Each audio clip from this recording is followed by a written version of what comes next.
Om Sai Ram.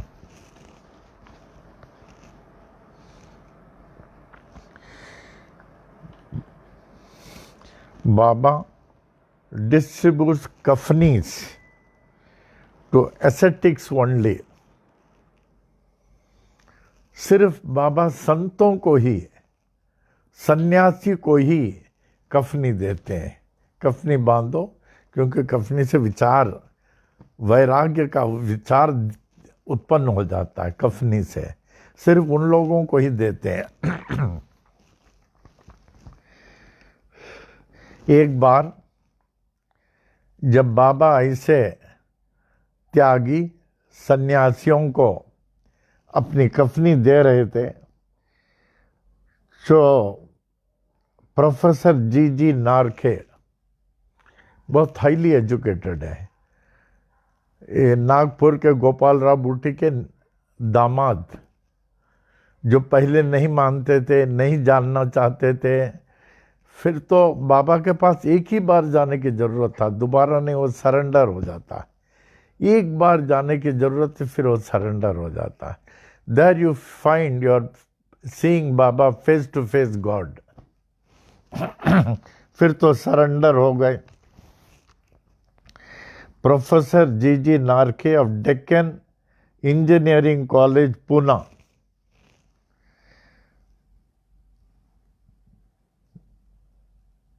Deccan engineering college Poona, professor G Narkhe, son in law of Gopal Rao Bhuti, happened to be present in the masjid. मस्जिद में थे during the free distribution. जी नारखे की इच्छा हुई कि बाबा एक कफनी हमको भी दे दें, और वो भी अपने बाबा के हाथ से। बाबा ने ऑन सीइंग हिम उसको देख के बोले,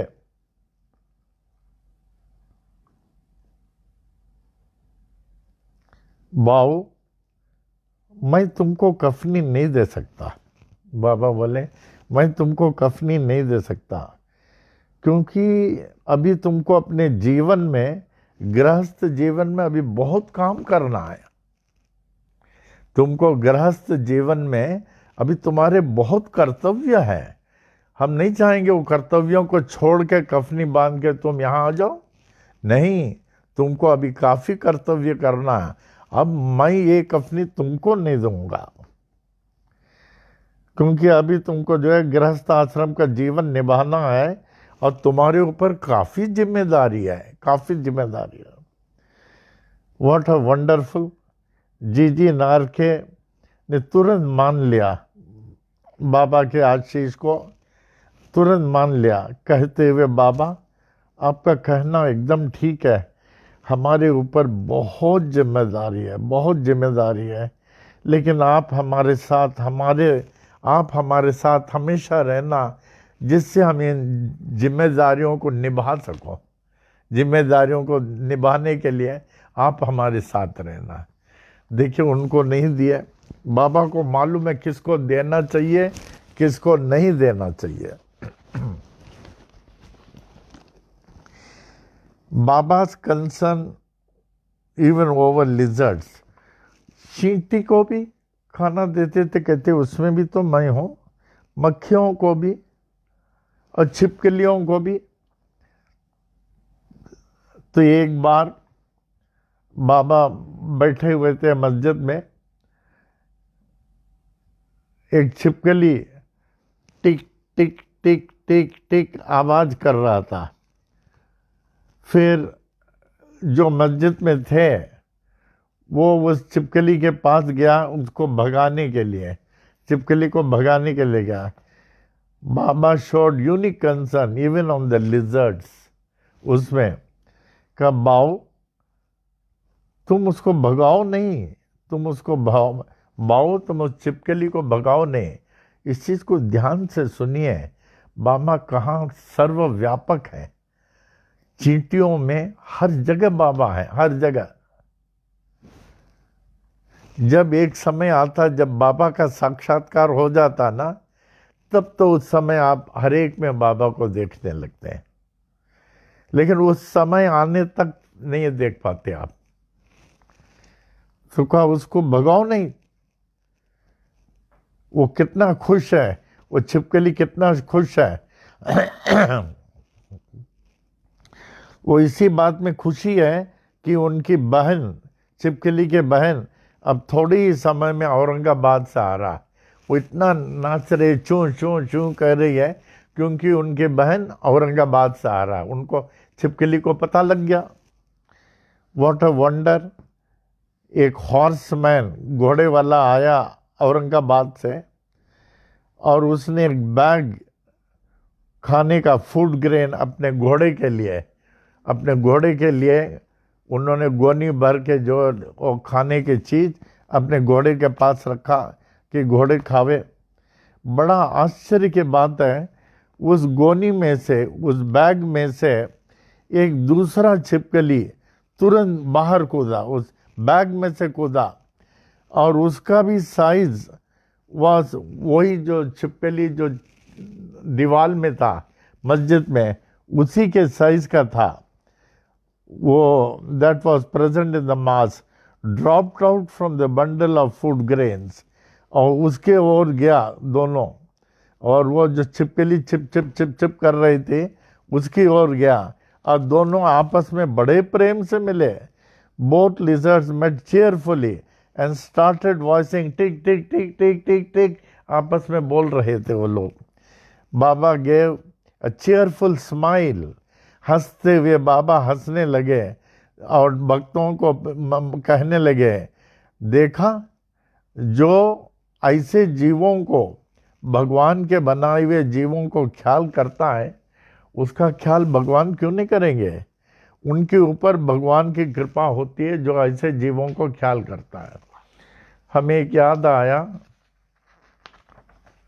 हम लोग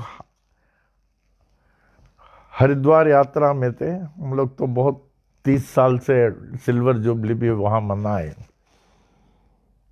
तो वहाँ कोई एक जगह है, वहाँ हम लोग गए।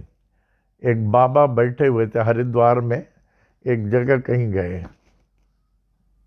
भी याद आएगा नाम। तो वहाँ गए, एक साधु बैठे हुए थे लंगोटी पहन के ध्यान में यूं। तो उनके हाथ में एक बड़ा गिरगिटान था। गिरगिटान जानते हैं आप? इतना बड़ा लिजर्ड गिरगिटान था, इतना बड़ा हाथ में, और वो ध्यान में बैठे हुए थे। और हम लोग बैठे, ताज्जुब हो गए, गिरगिटान बैठा हुआ, वो ध्यान में बैठे हैं, वो ध्यान में बैठे हैं। फिर हमसे रहा नहीं गया, हमने कहा, महाराज महाराज, आपके ऊपर गिरगिटान बैठा हुआ है। वो देखे, अच्छा अच्छा, वो प्राणी है ना, रहने दो, ऐसे बोले। अच्छा, वो प्राणी है ना, रहने दो, उसके बैठने से क्या होता है।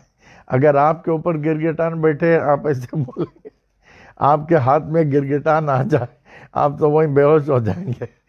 माने how much they are with such animals, with such creatures, इतना उनको देखिए, ध्यान में बैठे हुए, गिरगिटान बेटा कह रहने दो, कोई बात नहीं है। इसके माने हर जीव में जो बाबा को देखे, हर जीव में बाबा को वही देख सकता है जिसका बाबा का साक्षात्कार हो गया। वो डेफिनेटली देखेगा, हर एक में बाबा को देखेगा। हम लोग को देखिए, पनवेल में आश्चर्य की बात नहीं, पांडु बाबा को मानकर, पांडु बाबा को बाबा के समान ही हम लोग रखते थे। पांडु बाबा को वस्त्र पहनाना, टीका लगाना, आरती करना, बाबा के समान ही we used to treat Pandu Baba as Baba, और उनका आचरण भी बाबा के समान था। आज भी पांडु बाबा का वो पालकी निकलती, जब आप उठाएंगे ना ध्यान से, ऐसे नहीं, कुछ वाइब्रेशन लगता है उसमें, वाइब्रेशन पांडु बाबा के पालकी में। एक थाना के भक्त वो कोपनेश्वर मंदिर में भी जाते थे, हम भी अक्सर जाते थे। सुबह हम जाते थे, करीब 5:30-6 बजे, जब मैं थाना में अलका लॉग में था। तो वो भक्त एक थे, वो बाबा के भक्त नहीं थे, तो उन्होंने बाबा के बारे में बहुत कुछ सुना। कहा हम तब शिरडी जाएंगे जब हमारी उन्नति जो है हमारे कोर्ट में हो जाएगी, वहाँ के सिविल कोर्ट में अगर मैं परमानेंट हो गया तब मैं जाऊंगा, नहीं तो मैं नहीं जा पाऊंगा। तो एक क्या हो गया, वो प्रमोशन मिल गया, परमानेंट भी हो गया। अब उनके पास जो है शिरडी जाने के लिए पैसा नहीं, वो उनके धर्म पत्नी बच्चे हैं, पैसा नहीं। सोचा कैसे जाऊं, कहा मैंने तो मन्नत कर दिया है और शिरडी कैसे जाऊं, मन्नत तो कर दिया है। तो उनके फैमिली इन लोगों ने डिसाइड किया कि चलो हम लोग चाय पीना बंद कर देंगे, क्योंकि चाय का खर्चा, शक्कर का खर्चा, आदि खर्चा बच जाएंगे। हम लोग इकट्ठे करेंगे करेंगे करेंगे, जब पूरा हो जाएगा तब शिरडी जाएंगे। देखिए इस गरीबी में भी, तो वो धीरे धीरे घर में उन लोगों ने चाय कॉफ़ी सब पीना बंद कर दिया। तो वो पैसा इकट्ठे करते गए। जब टिकट भर का वो पैसा उनका हो गया, वो शिरडी गए, कि चलो हमने मन्नत किया था, शिरडी गए। जाके बाबा को प्रणाम किया। जैसे बाबा को प्रणाम किया, बाबा ने कहा श्यामा देखो ये थाना से आए हैं, इनको पहले चाय पिलाओ इनको पहले चाय पिलाओ। और गदगद हो गए। बाबा को कैसे मालूम? फिर तो वो सरेंडर हो गए, चोल कर छुट्टी, फिर वो सरेंडर हो गए। I visited Shirdi and saw Baba seated in his mosque. Before I could offer my obeisance, Baba said to one of his devotees, हाँ बापू साहब जोग को बोले, बापू साहब जोग, बाऊ पहले पहले इनको चाय पिलाओ और उस चाय में शक्कर काफ़ी डालना। तो क्योंकि शक्कर खाना बंद कर दिए थे, उस चाय में शक्कर काफ़ी डालना। आई वॉज डीपली मूव्ड, हमारे आँखों से जो है अश्रुधारा बहने लगी कि बाबा को कैसे ख्याल आ गया इनको कि मैंने चाय पीना बंद कर दिया, और वो इतना हमारी तरफ, हमारे लिए। फिर उसके बाद तो मैं सरेंडर हो गया। फिर उसको जो है मैं बाबा को भगवान नहीं मानता था। उसके बाद Cholkar stay, Baba's words the most effective cure. एक बार हरि सीताराम दीक्षित, जिसको लोग काका काका कहते थे, तो हम भी इनके यहाँ विले पार्ले गए। हाईली एजुकेटेड लीडिंग सॉलिसिटर हुए थे बॉम्बे के, लंदन से आए हुए थे। बाबा को जो पहली बार देखता था वो सरेंडर हो जाता था। उनको लगता था फेस टू फेस भगवान को देख रहे हैं। इतने बड़े बड़े लोग, गोपाल राव बूटी क्या छोटे थे, हरि सीताराम दीक्षित क्या छोटे थे, गणेश श्री कृष्ण खापाडे छोटे थे, फिर राव बहादुर मोरेश्वर विश्वनाथ प्रधान सॉलिसिटर क्या वो छोटे थे, जस्टिस एम.वी. रेगी, इतने बड़े बड़े लोग जाते थे, यूं देखे कहते थे, यूं तुरंत मुंह नीचे हो जाता था, वाह वाह वाह करके सरेंडर हो जाते थे। The first impression people used to see God in him, surrender हो जाते थे। तो दीक्षित के एक भाई जो है नागपुर में, उनका तबीयत खराब था नागपुर में। जब इन्फॉर्म्ड बाय हिज ब्रदर, उनके भाई ने इनको खबर भेजा तो कि मेरा तबीयत बहुत खराब है। दीक्षित बहुत दुखी हो गए और कहने लगे मेरे प्यारा भाई नागपुर में बहुत अस्वस्थ है और and I am of no service, मैं उनके लिए किसी काम का नहीं हूँ। नागपुर में हमारा भाई इतना अस्वस्थ है, मैं यहाँ बैठा हूँ बॉम्बे में, मैं उनके लिए किसी काम का नहीं हूँ। बाबा बोले दुखी मत हो, अगर आप किसी काम के नहीं तो मैं तो काम का हूँ ना सबके लिए। I am of much more service to him. देखिए आश्चर्य की बात, दूसरी चिट्ठी आई वहाँ नागपुर से कि उनका भाई एकदम ठीक हो गया, फिर बाबा के चरणों में गिर गया है। बाबा अभी किसी का भी तबीयत खराब हो, मैं उधर नहीं, मेरा ध्यान आपके चरणों में ही रहेगा। ऐसे दीक्षित का बहुत अनुभव है, हरि सीताराम दीक्षित का बहुत बहुत तो बहुत अनुभव है। हाँ, आज एक किताब का ये पढ़ूंगा मैं, इसको यहाँ बाबा द ग्रेट ऑमनिशेंट, फिर पढ़ेंगे।